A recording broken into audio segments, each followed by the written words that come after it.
Alright, so this video should have been up days ago. I'm not even sure when it's going to go up, technically, but you know that stomach bug I talked about in that recent update I did? I caught it again worse. I'm technically still recovering from it, but I need to get a video done that's not just old Fallout footage that I'm editing down into episodes. So here we are, a review of 2 episodes of Amphibia. This is Sprig versus Hop Pop and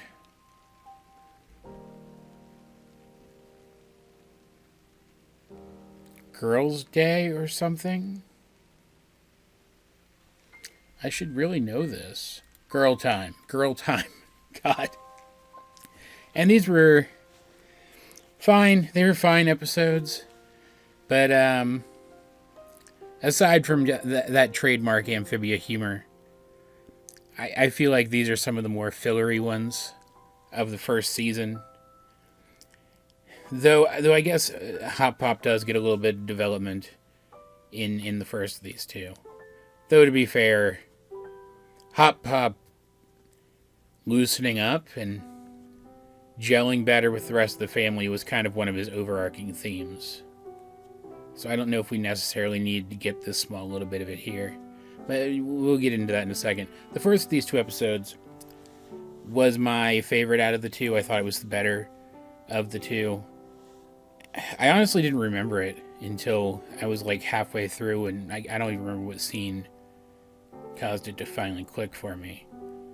But it turns out the kids have been making suggestions regarding how things are done on the farm for a while now. And Hop Pop has been pretending to take those suggestions while just worse than ignoring them. It's actually a pretty funny scene. The suggestion box leads directly into an underground fire pit. Very, very cute. And so, where in any other show this would lead to Sprig, the other title character aside from Hop Pop, obviously, confronting Hop Pop and like dressing him down and leading into the conflict of the rest of the episode. Because this is Amphibia, and they can do whatever ridiculous thing they want, and that kind of plays into the more tribal culture of these frog people. He challenges Hop Pop to a physical competition where the winner takes control of the farm, and seemingly could name like any other consequence that they want, like any other prize that they want. It just so happens to be that's the one that Sprig picked here. And this leads into one of the best kinds of jump cuts that this show gives us. The kind that really highlights the weird cultural disparity between the frogs and what Anne is used to. And really speaks to the kind of humor that this show is really excellent at. Hop Pop, I do formally accept this challenge. I'm sure this will make sense in a moment. Never mind. In fact, the entirety of the sequence setting up their weird mud sumo wrestling match is pretty freaking hilarious, and yet at the same time manages to very quickly and efficiently set up the fact that Sprig does this all the time and he consistently fails. So it's a big surprise when this time he doesn't, or I guess it wouldn't really be a surprise because obviously you understand writing tropes. Obviously this time he's got to win so that things can go wrong and he can come to understand that while things on the farm are harsh, Hop Pop is right to run things the way that he does. Except, and this is one of the best things about this show, like I would disagree with that. I think a parental figure should take suggestions from their kids, because even if the suggestions turn out to be stupid, that gives you the opportunity to explain why and teach them something.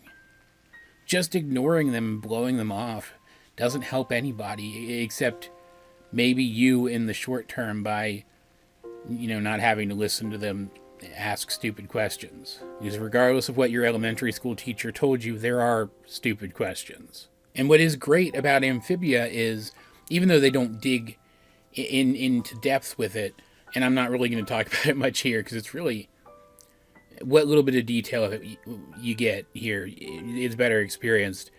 So if you haven't seen this episode in a while, you should rewatch it just for this.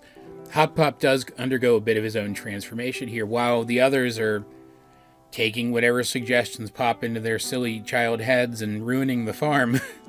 Hop Pop undergoes a bit of a transformation. He engrosses himself in another society and learns the benefits of everyone working together in a more cohesive unit.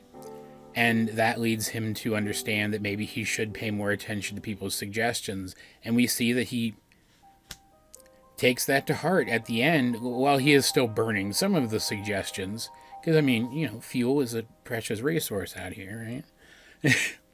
He is taking others into account when they actually make sense. And, like, it's a level of transformation. Like, I think we would have gotten a comparable level of transformation from him in other more substantial episodes later. So it wasn't really necessary, but it still feels nice, and it's kind of refreshing compared to how parental figures are usually treated in shows like this. Either the parental figure is just out and out wrong, and the kid is the one who's shown to be correct, and the parental figure changes completely, or the parental figure is correct, and the kid has to learn a really harsh lesson. You hardly ever see a kid's show do something like this where there has to be a compromise. Well, there didn't have to be a compromise. The farm was still failing. They could have gone with the parental figure is right all the way ending, and it still would have worked.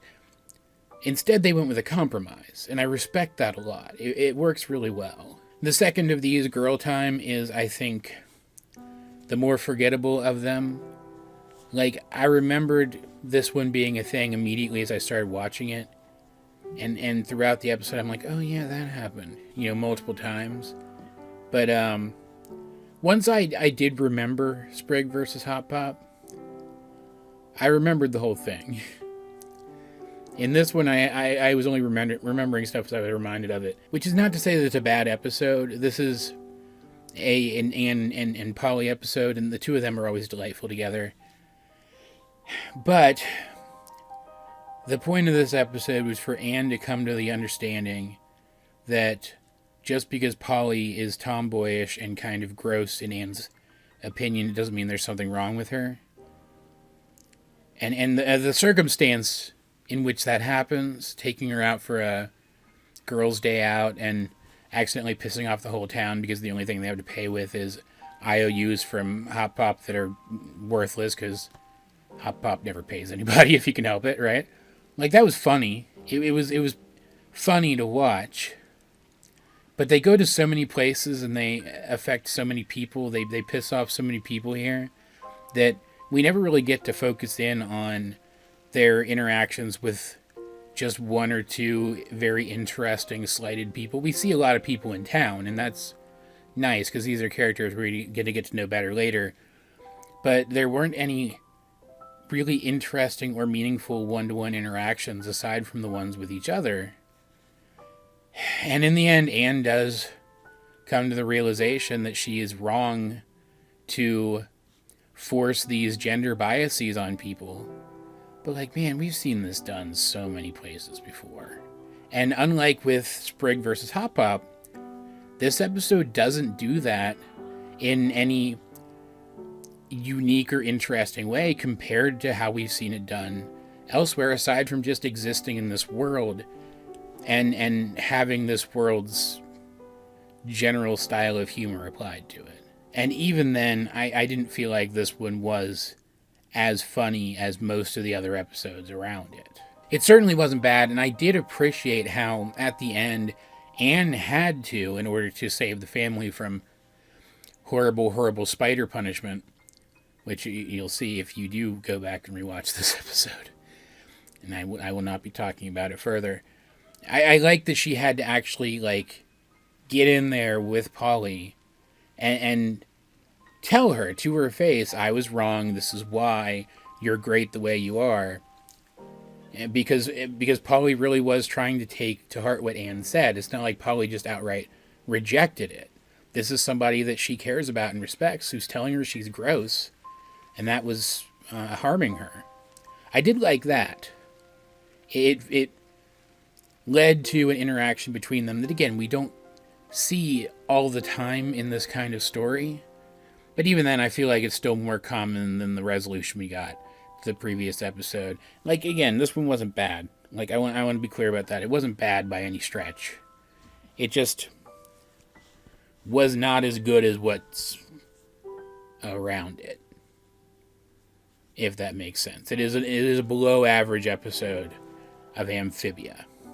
Still above average compared to a lot of things, but, you know, not up to standard.